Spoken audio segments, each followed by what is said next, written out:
C'est un symbole pour le temps présent. Il signifie que les dons et les sacrifices présents ne peuvent rendre parfait sous le rapport de la conscience celui qui rend ce culte. Combien plus le sang de Christ, qui par l'Esprit éternel s'est offert lui-même sans tache à Dieu, purifiera-t-il votre conscience des œuvres mortes, afin que vous serviez le Dieu vivant. Hébreux 9, 9, 14. C'est une question de conscience. C'est là, au centre du cœur. Vous avez mauvaise conscience et vous sentez mal à l'aise dans votre cœur. Comment allez-vous agir à l'égard de cette mauvaise conscience? Oh, quelle parole est celle-ci? Considérons-la à nouveau. Ne peuvent rendre parfait sous le rapport de la conscience celui qui rend ce culte. Sous le rapport de la conscience. Tenez fermement cela. Rendu parfait sous le rapport de la conscience. C'est là le point en litige. C'est ce que Dieu veut régler.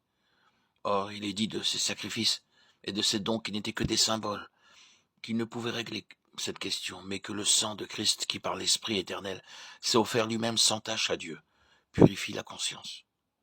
La conscience est rendue parfaite. Comment le sang de Christ opère-t-il cela?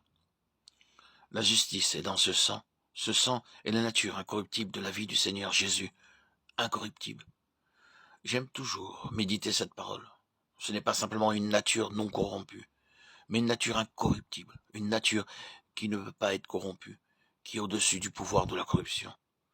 Qui de vous me convaincra de péché? Y a-t-il eu un homme qui ait pu lancer au monde un défi de la sorte? Car tu ne livreras pas mon âme au séjour des morts. Tu ne me permettras pas que ton bien-aimé voie la corruption. Acte 2, 24-27. La mort n'avait aucun pouvoir sur lui, car il n'y avait en lui aucune corruption. L'incorruptibilité est la destruction du pouvoir de la mort. Or, le sang de Jésus-Christ est l'équivalent de la justice même de Dieu. Et Satan est opposé au sang, car elle représente la justice, l'appropriation de ce précieux sang, l'appropriation par la foi de cette justice divine, et ce qui va détruire toute la puissance de Satan. Ils l'ont vaincu à cause du sang. Si vous voulez changer le mot, vous le pouvez, mais le changement ne concernera seulement qu'un seul aspect, car le sang inclut tout.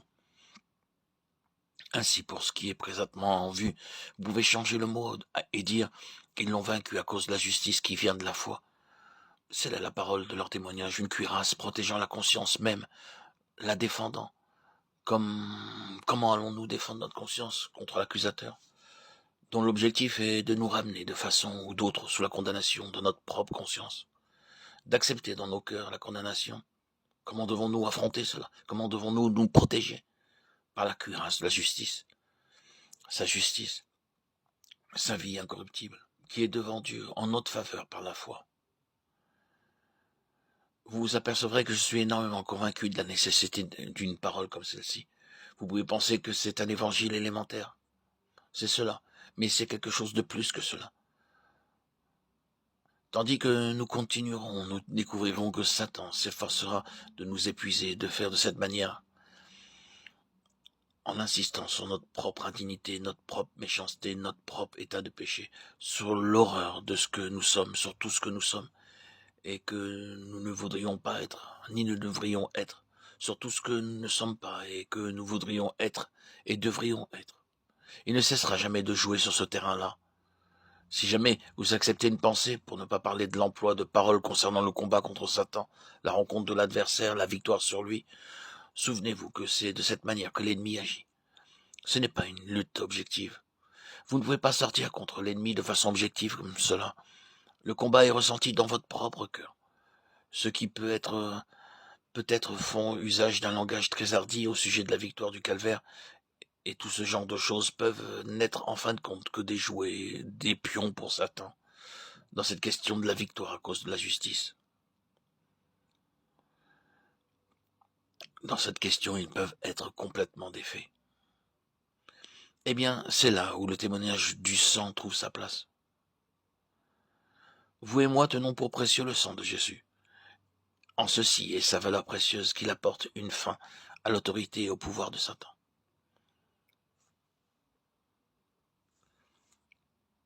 C'est par le moyen du sang que nous parvenons au trône.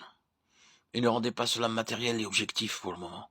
Reconnaissez qu'à la base, cela est spirituel. Il s'agit avant tout d'une ascendance spirituelle, d'un règne spirituel et moral. Mais si nous n'entrons pas maintenant en cela de façon expérimentale, il n'y a pas beaucoup d'espoir pour nous que nous y entrions en fin de compte dans les âges à venir. Nous devons connaître quelque chose de ceci dès maintenant. C'est fondamental pour régner avec lui. À plus forte raison ceux qui reçoivent l'abondance de la grâce et du don de la justice. Régneront-ils dans la vie?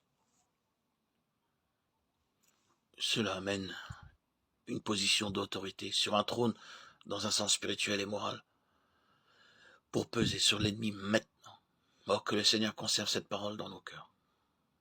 Frères, si notre cœur ne nous condamne pas, quelle place forte nous représenterons et nous représentons intérieurement aujourd'hui, et combien celle de l'ennemi est vulnérable. Comment cela peut-il se faire? Combien plus le sang de Christ, qui par l'Esprit éternel s'est offert lui-même sans tache à Dieu, purifierait-il votre conscience? Si notre cœur ne nous condamne pas, ainsi Romains 8 suit Romains 6. La croix dans Romains 6 voit tout le terrain d'injustice purgé, éloigné, et il n'y a donc maintenant aucune condamnation